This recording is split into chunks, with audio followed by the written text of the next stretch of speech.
you are blaming the wrong thing. And the real one is glad you are. You think it is the chatbot, the feed, the glowing rectangle that seems to know you a little too well, so you fight it. You delete the app. You feel the small, clean satisfaction of taking your life back. And then, somehow, you are back. Not because you are weak, not because you failed, because the thing you were fighting was never the thing taking from you. It was standing in front of it.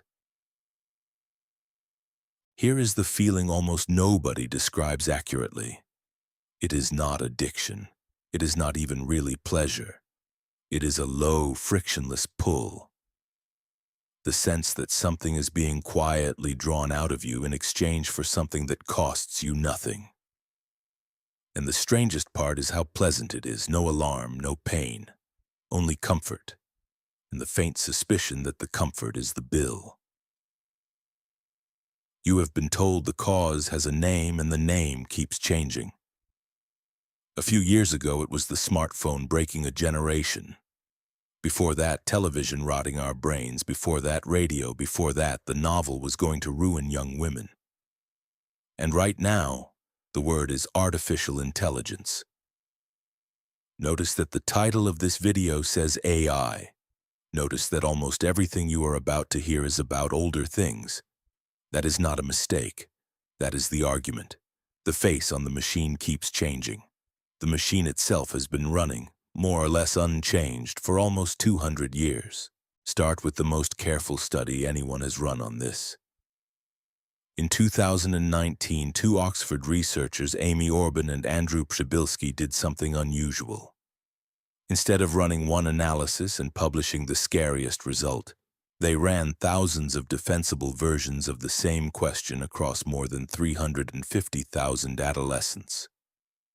Measuring how much digital technology use explained the gap between the teenagers doing well and the ones who were not. The answer was almost nothing, at most 0.4%. This is correlation about screens broadly, not about AI, and it does not prove technology is harmless.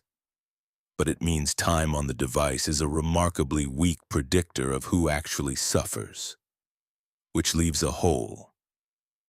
If the thing everyone points at explains almost none of the harm, something else is doing the work. 2,300 years earlier, Aristotle had already drawn the line we keep failing to draw. In Book 1 of the Politics, he split two things: oikonomia, using a tool to meet a real need, and chrematistike, acquisition with no limit, pursued as an end in itself. The tool was fine. What was unnatural was wealth that bred more wealth and never stopped. Money, he said, has no natural limit. He called interest tokos, offspring. Money giving birth to money. He was not describing your phone. He was describing the logic running it. Because the harm is not new and it is not technological, the historian Tim Wu traces this business model to 1833. A cheap New York paper that sold for almost nothing then sold its readers to advertisers. The reader was the product, almost a century before the internet.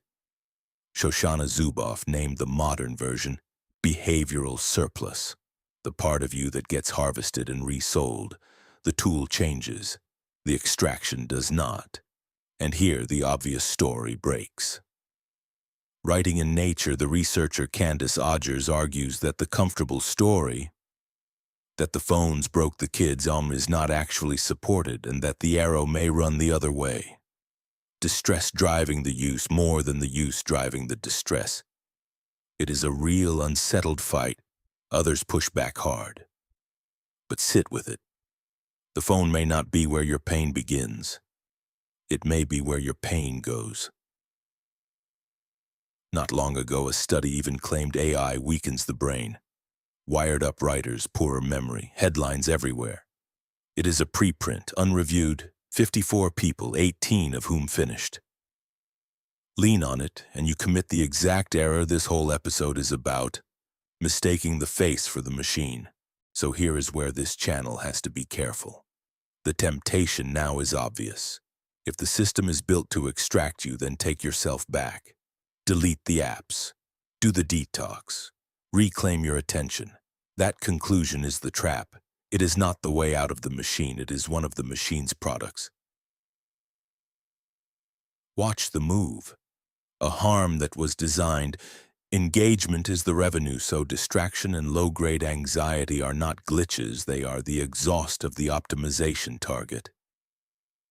Gets quietly rewritten as your personal failure of willpower. And the moment it becomes your fault, two things happen. The pressure to change the system disappears, and a second market opens.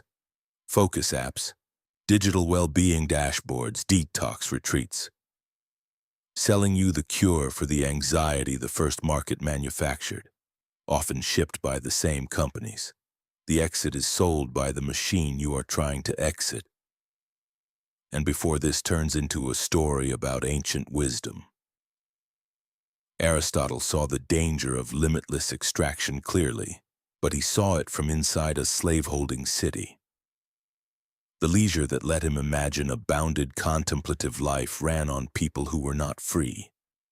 The clarity and the blindness came from the same place. He is not a model to return to. He is a witness to a logic that outlived him, which leaves the uncomfortable part, the part the villain story is built to spare you. This machine does not run on your weakness. It runs on your consent. Every time you chose the free version, the frictionless one, the thing that asked nothing up front, you completed the circuit. Not because you are foolish, because free is a very good deal, right up until you ask what you paid with.